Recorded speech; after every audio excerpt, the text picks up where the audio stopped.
Ooh, welcome into the PHNX Daily Bet Show, brought to you by the one and only DraftKings Sportsbook app, America's top-rated sportsbook app. Don't forget to hit that like button, subscribe if you're new, and leave a 5-star review. I'm Shane Diefenbach, joined by a man who is trying to steal my mustache, Johnny Venerable, on this fine Thursday. We get football tonight. Johnny, how are you feeling? I feel great about it. I want to do an in-depth 45-minute preview on Jags Raiders. If you're ready to do that, buckle up. Here we go. Let's talk about it. Depth chart wise, practice squad players. No, we're not really going to do that. I'm actually going to spend the next 10 to 15 minutes rubbing salt in the wound that is Russell Wilson abandoning Shane and the Seattle franchise and why he's going to win triumphantly the AFC West with the Denver Broncos. It's so crazy to me that you're so confident in this team. I was one of the guys for the last 2 years that's been, my mic gets stuck to my shirt. That's been like, this team is one quarterback away. This team is one quarterback away.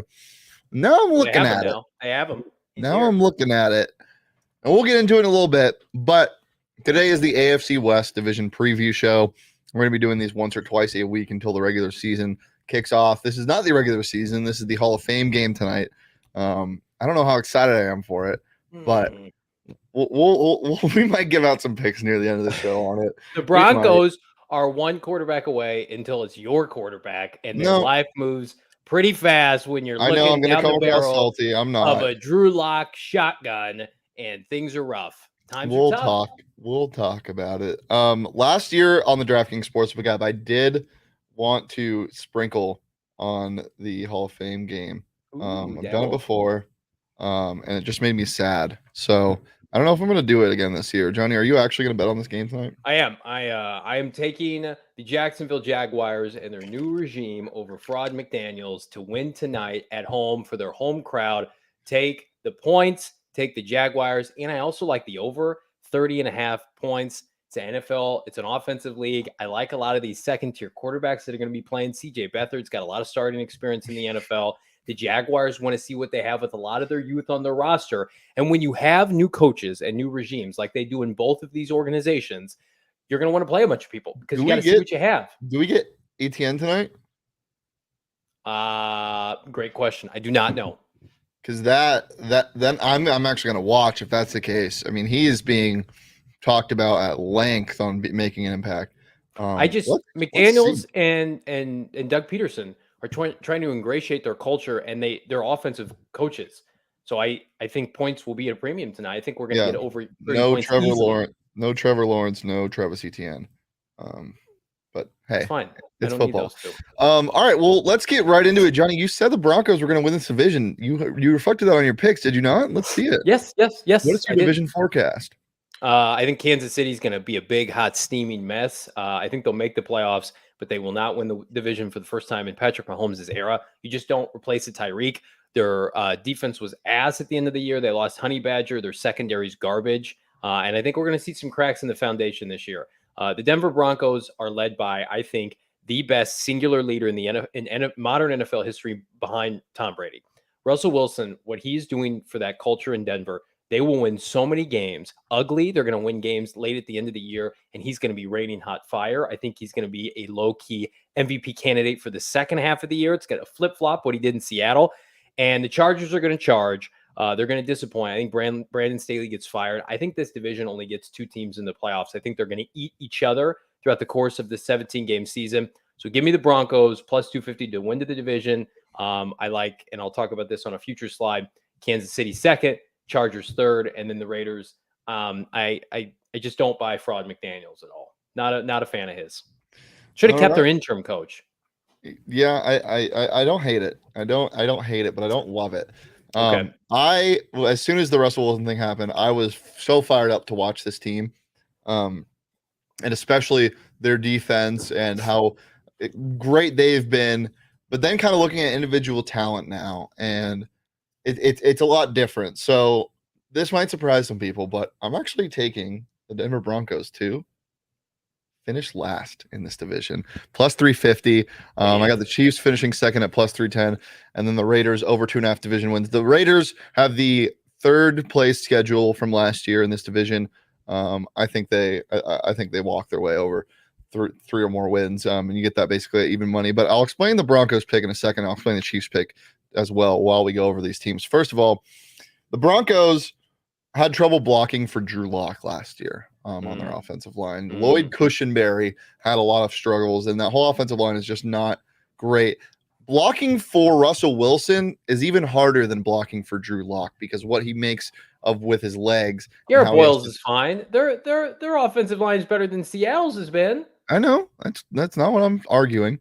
I'm just saying when you have trouble with one quarterback and you're going to a quarterback it's even harder to block for in Russell Wilson. He does run into some sacks. Yeah. He does. So that's one. Two, Tim Patrick was one of the best players on this team in terms of individual talent. Jerry Jeudy, the more and more I watch him, the more and more I'm not impressed and just think he was a great route runner in college. That man couldn't get open last year. He just couldn't get open. He made some fantastic catches. He is a very athletic, great possession receiver. I don't know if that benefits Russell Wilson as much as people think. And then you get Courtland Sutton, who didn't really look like himself after the ACL injury. I still think he's going to be great. But Tim Patrick was that down the field threat. Tim Patrick was that guy that would have benefited the most off of the Russell Wilson deep ball. And then other than that, where is the separation coming from? You don't have star tight ends. You don't have a great running game, which Russell Wilson has shown he kind of needs because the let Russ cook era didn't really work that well because you couldn't run the ball. You're going to have to run the ball a lot. If they start running the ball and Javonte Williams and maybe some Melvin Gordon touches provide some offense, then I can see this working. But until I see that, I'm not bought in with the receiving talent because let's not forget Russell Wilson has a great deep ball, makes great decisions, but he doesn't throw over the middle of the field. He never has, and I don't think that's going to change this year. You're going to have to build the offense around him, and I don't know if that happens and comes easy in year one for the Russell Wilson experiment. They have I think, a very bright offensive play caller at the head coach. I had an opportunity to connect with Nathaniel Hackett in the NFL Combine, shameless plug, spent about 30 minutes with him. Incredibly bright. He put the game plan together once upon a time when Aaron Rodgers and company went to State Farm Stadium last Halloween without Davante Adams and a bunch of their players and really just embarrassed the Cardinals. And he put that game plan together offensively. He's a low ego kind of guy. Courtland Sutton, Jerry Jeudy, KJ Hamler is enough offensively for Russell Wilson. Okay, but this is my point. Nathaniel Hackett had a quarterback that was willing to change his offense. It wasn't a quarterback that had to be built around. Nathaniel Hackett ran RPOs with Aaron Rodgers, and Aaron Rodgers was willing to do that. Everything Russell Wilson that isn't that guy. Heard from Zach and our peeps at DMVR Broncos practice, it is night and day. They have opened up. Shut your mouth, Surrey. They have opened up this offense, and you're talking about their offensive line. Dalton Reiser is a real player. Garrett Boyles is a real player. Billy Turner at right tackle. I never said they were bad. I just said they had struggles blocking for Drew Lock. I would say their offensive line is the Chargers by far and away have the best offensive line in that division. I think they've got a top 3 to 5 offensive line in the NFL. But I would say right behind them, Denver and Kansas City probably tied for second. I'm all in with this team because of Russell will do just enough offensively. And then this defense that returns a healthy Bradley Chubb that has stars everywhere, especially in their back seven. They have the best secondary, I believe, in the NFL. Listen, they're going to win 12 to 13 games. They're going to win this division. I think it's going to be very difficult for Mahomes and company to find consistency offensively. Tyreek Hill bailed them out of so many egregious situations over the better part of the last half decade. JuJu Smith-Schuster makes me want to throw up in my mouth, right? I think Travis Kelce can get oversaturated, and I think, God forbid, if they use him too much, he could get banged up. I don't buy into any rookie walking into Andy Reid's system this year and contributing at a high level. So what Mecole Hardman has been one of the biggest busts as it relates to the rest of that second-round receiving class in 2019. And then their defense isn't very good. I think we're going to get a 10-7 year from Kansas City. They'll be a playoff team. I think Denver has, top to bottom, I feel like the most talented roster in the AFC West. And I think the Chargers are number 2. But the difference is the Chargers head coach is a joke laughing stock. He was embarrassing last year. He blew that Week 17 game against a far inferior Raider team. I am not a fan of his. I think they should have moved off of him. You get this young quarterback. If they would have moved off of him and gotten Justin Herbert like Doug Peterson was the Charger head coach, I would think the Chargers could win the AFC. This dude, Joe Staley, not Joe Staley. What's his name?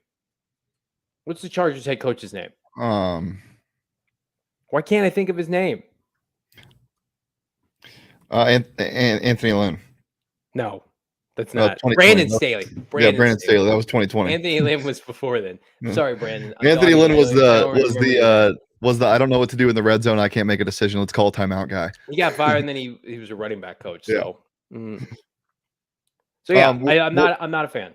Well, let's stick with this Broncos team. We'll go team by team. Okay.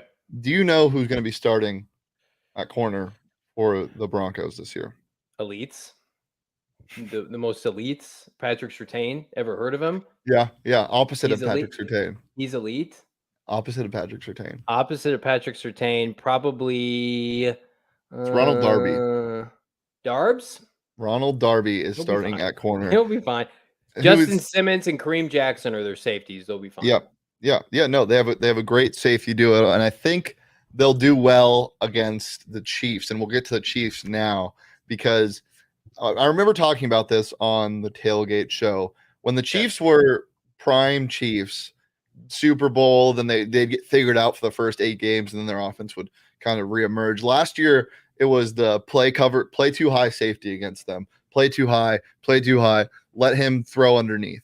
And then it worked for about 6-7 games. And then, Patrick Mahomes kind of figured it out a little bit and was being patient. And then he got a little less patient in the playoffs, and we saw what happened. I think you can do that more this year because the Chiefs offense to succeed is about 3 letters. It's MVS. It's Marquez Valdes-Scantling. And that is the scariest thing about this offense because you don't have that elite separation like you did with Tyreek Hill. So now to play in terms of Patrick Mahomes, he wants that too high safety look against him because he can throw to his JuJu Smith-Schuster, who's probably wide receiver 2 next to Travis Kelce, who's their wide receiver 1 basically this year.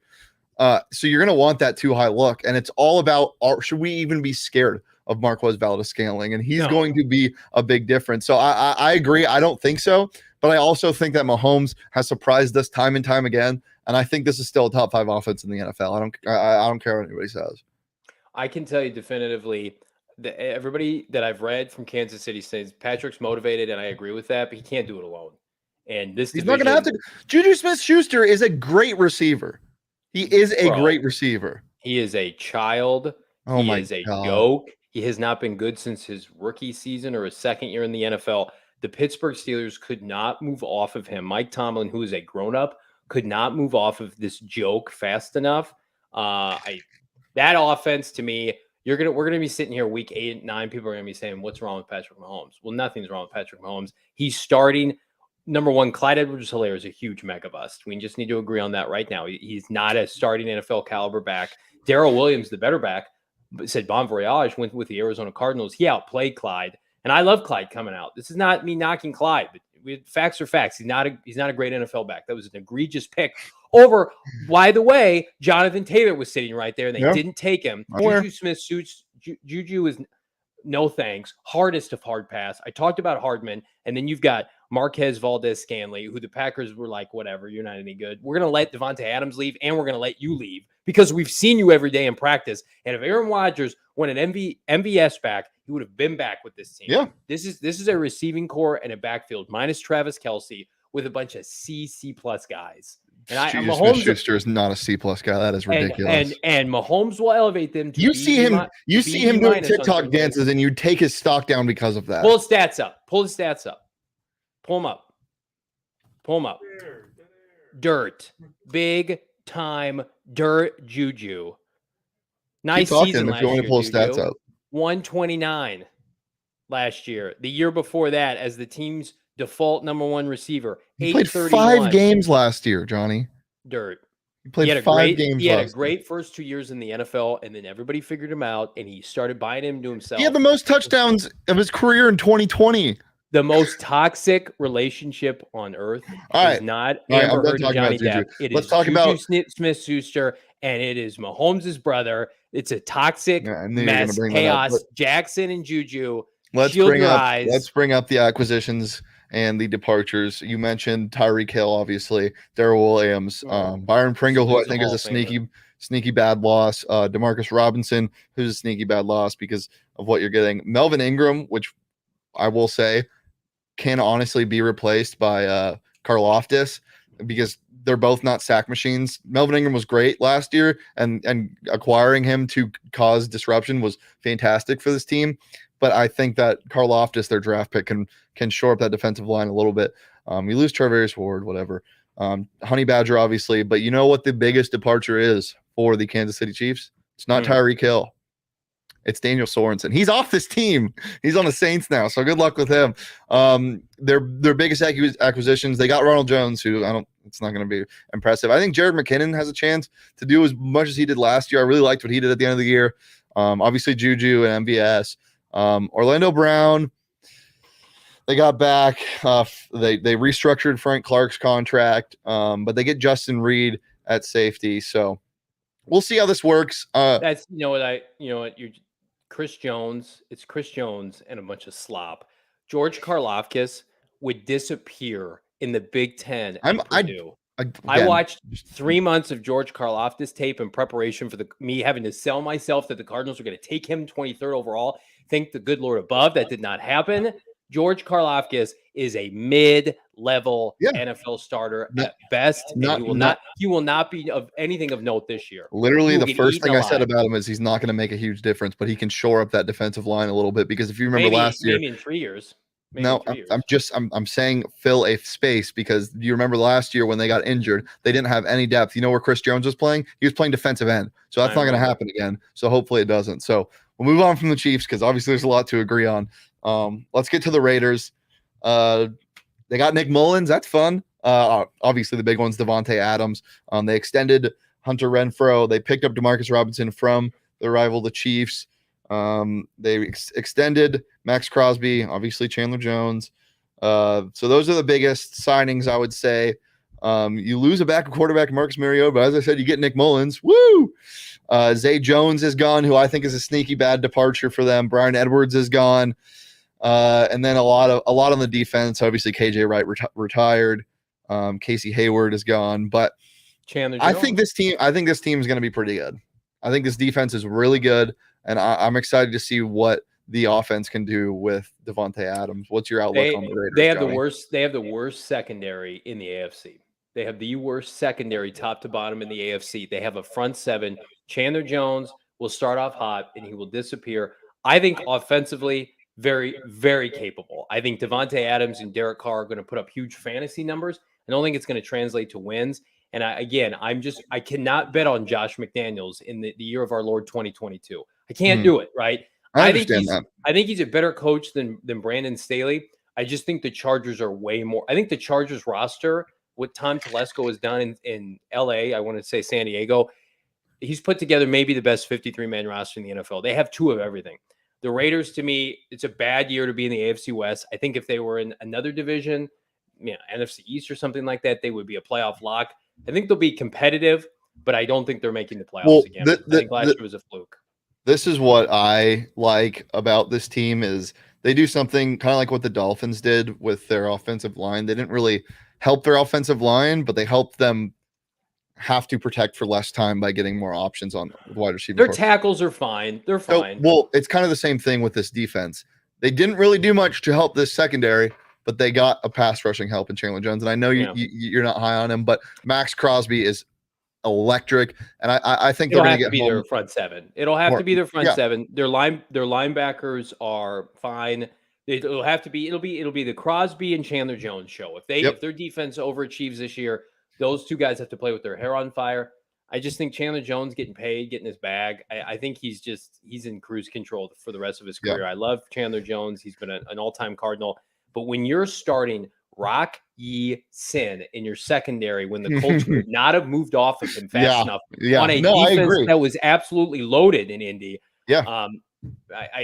It's just not. I would have, if I was the Raiders, I would have ran it back with the interim coach. I think that guy did a hell of a job. Yeah, they're going to probably have to play a lot of shell and hide their corners and just hope they get home. But yeah, I agree. It's a wait and see thing with the Raiders. Then moving on to the Chargers, who is, I think, I think they have the highest variance in this division. I think they can, because it's so dependent on this offense. So key additions, Gerald Everett from the Seahawks. They re-signed Mike Williams.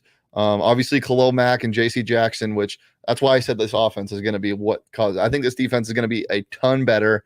Kyle Van Noy, they lose Jared Cook, obviously, but they replaced. They lose Justin Jackson, who was a great backup running back. They lose Linval Joseph, Nwusu, and Chris Harris. So you get replacements for the players you lost, but you also gain a little bit in the secondary and on defense. Johnny, what's your outlook on this Chargers team? Their offensive line, I am so impressed with what they've Yeah. done because they have stuck to a plan of we're just going to draft what we feel like are elite players at positions, not necessarily of need.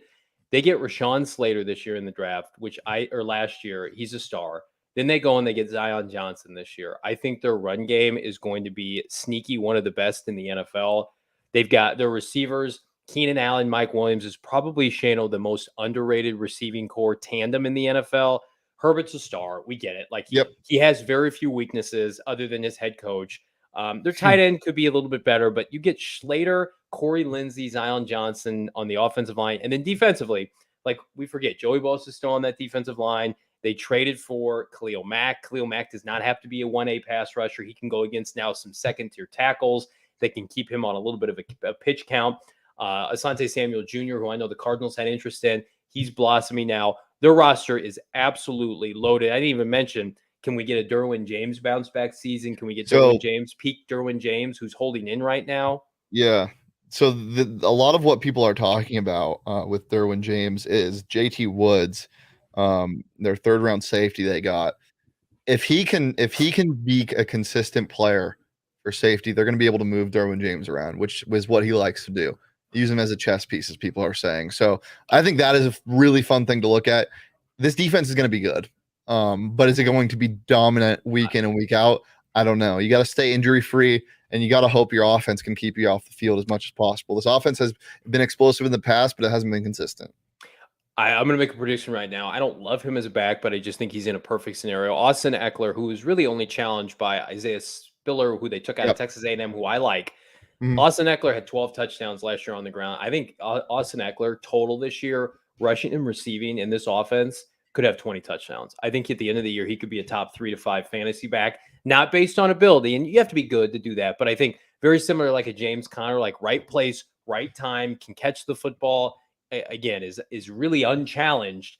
Offensive line that I think at the end of the year, everybody's going to be saying San Diego or LA has got the best offensive line in the NFL. Yeah. Last thing to touch on with the Chargers. It's Los Angeles, by the way. It's not San Diego anymore. RIP. The run defense. Last year, they got absolutely ran all over the entire year. And I don't know if that's any better. Honestly, I don't. You don't think Khalil Mack and Kyle Van Noy will help out? Yeah, a little Van Noy more than Khalil Mack, but I mean, like they spent a bunch of money on J.C. Jackson. He plays corner. Yeah. That's not a stud inside pass rusher. Now they drafted some younger guys. They've got Denzel Perryman. They just have to be smarter. They're not a very smart team, and that's why I'm doubting them that they're going to make the playoffs this year, even though they have all this talent. Is when the NFL is such a coaching game. When you go into a divisional matchup, when you go into a Belichickian matchup on a Sunday, you're at a disadvantage when Brandon Staley's your head coach and you are overly reliant on your talent to take over. The AFC is such a gauntlet now with these young quarterbacks. You can't afford to have a coaching disadvantage every Sunday. And I think that's what's going to happen. And I think the Chargers are secretly behind doors. Telesco and company probably know, like, this is it. Let's go after Sean Payton next year. Let's go after a big dog because no one takes it seriously. And I hope I'm wrong. Like, he seems like a nice guy, but no, you're not winning in the division right now with Andy Reid and Russell Wilson, Hall of Famers. You don't have any. Yeah, I also like the Sebastian Joseph Day signing the tackle from the defensive tackle from the Rams last year. I think that'll help a little bit. But yeah, it's just a waiting game, wait and see. This division is going to be ridiculous, and there's a lot of ridiculous players on there where you can get odds on the DraftKings Sportsbook app for their over/under player totals, touchdowns, rushing yards, receiving yards, whatever you want. They got it. Just go into the DraftKings Sportsbook app right now and click on the NFL. Get all the futures, get all the props. It's beautiful. So make sure to go ahead and do that. But when you do that, use that promo code PHNX if you haven't signed up yet. After you make your first deposit, you get a risk-free bet up to $1,000. Maybe throw it on Justin Herbert to have the most passing yards in this division at plus 130. Throw $1,000 on that. Get back 2,300. Why not? It's risk-free. It's DraftKings Sportsbook app. And it just makes it a little bit more fun. I don't know how much more fun it can make the Hall of Fame game for you, but it can do. Fun. It can do a little bit. Just remember that's promo code PHNX only at the DraftKings Sportsbook app. Minimum age and eligibility restrictions apply. See show notes for more details. All right, Johnny, player prop time. Let's do it. Run it up here. Patrick Mahomes, I think because of the fact that their offensive weaponry is suspect to say the least, Clyde is going to get hurt. I think you know how I feel about their wideouts. Mahomes is going to be running. He's going to be running out of necessity. And I think he hits 325. I think he ends the year maybe slightly above 400. And that's not a good thing if you're in the reading company. You don't want Patrick Mahomes running around. But I think, again, necessity matters. Russell Wilson, 4,100 yards. I think he gets that in his sleep because I also think this team could potentially struggle early on as they get all of their pieces together. So they're going to be down in some games. They're going to have to throw the football. Again, first month of the season, I think he could have a lot of attempts. Davante Adams, to me, I think there's going to be zero fall off from Aaron Rodgers to Derek Carr. These are best friends dating back to their time at Fresno State. Davante Adams averages like a touchdown a game. So you're telling me I like this. 10.5 is incredibly feasible. You may have that through midseason. I get plus money on that. Also, they lost Bryan Edwards, who I think is sneaky great. Yeah. I know they have Darren Waller and Hunter Renfrow, but I mean, they have nobody even comparable to Davante. He will get force-fed the football. Bryan Edwards, I said sneaky, but Zay Jones, I think, is the bigger one. I think losing Zay Jones. They gutted their receiving core. They're putting in all their eggs in Davante's basket. That's a good place to be for fantasy people. Yeah. I got 3 as well for you. These are my favorite props from this division. I got Mahomes over and Herbert's over in passing yards. I think this is just going to be an absolute gauntlet of a division. I think they're going to be airing the ball out. I don't think Mahomes is going to see that much of a fall off in terms of yardage. I think they'll get through it. I know you're not high on JuJu. I still think it's Pat Mahomes at the end of the day. I think he eclipses the 4,600 mark. And then Justin Herbert, he's due for a 5K season. I'm taking him over 47.5. I'd take the alternate over if I could. And then, as I said about the Broncos, they're going to need to run the ball. I don't know if this happens midseason or happens at the start of the season, but I think they're going to have to establish the run. And I think they do that with Javonte Williams, who I think is going to take over that lead back role and take over Melvin Gordon. Over 7.5 rushing touchdowns. I think he hits that easily. I really like this. As I said, Russell Wilson needs the play action and needs the running game to get going, to start cooking. So I think they see what Pete Carroll was doing, what was working before Russ got a little unhappy. I just hope they don't cater toward him too much. And that's why I also took them to finish last in the division, because it might happen. I don't think it's a for sure thing, but I think it might happen. Somebody's got to finish last. So there's no right or wrong answer. And I can make a case for everybody other than Kansas City. Russell Wilson gets to feast on Kansas City and Las Vegas' secondary twice this year. And I mean, San Diego's secondary or LA secondary has a lot of names, but they were giving up huge point totals last year. So it's conceivable that he eats against everybody. That's why I love the Cardinals this year statistically with Kyler Murray and Hollywood Brown. They have to play the AFC West, but the AFC West defensively, it's just okay. They're not great, but it's what can you do against 4 Pro Bowl quarterbacks? That's the problem. Well, I can make a case for the Chiefs finishing last. They have the hardest schedule in all of the NFL by a huge margin in strength of schedule. Like, if you look at the graph, just if you're listening on audio or watching right now, just Google strength of schedule graph. It's like a straight line going down, and then at the bottom 32 is the Chiefs, and it's just a huge drop off. Yeah. So they got a tough schedule. But it's a Pat Mahomes show. We will see. Johnny, anything else you want to touch on before we get out of here about this? Yeah. PHNX Cardinals live today. Myself, Bo Brock, the returning Frank Sanders. We're going to talk about Hollywood Brown. Cliff Kingsbury spoke today about the wide receiver's arrest yesterday. That's a hot mess. Hollywood was back at practice. When can we expect Kyler Murray to return? Maybe tomorrow. Would he play in the red and white practice on Saturday? We will be there. We will be live today, 4 p.m. PHNX Cardinals live. Be there. If you're going to bet on the Hall of Fame game, take the over. If you take the under in a preseason game, you're a fraud. Take the over and take the Jags. Take the Jags money line. Plus 120 on the DraftKings Sportsbook app. This is where we get rolling again, baby. 70% last year. 70% for your boy last year. Let's Turn go. it up. Turn it up. All right, guys. Head over to your local grocery store or wherever you get your beer. Get some Four Peaks in you. Get ready for tomorrow's show. We're talking some MLB on a Friday. It's going to be a good time.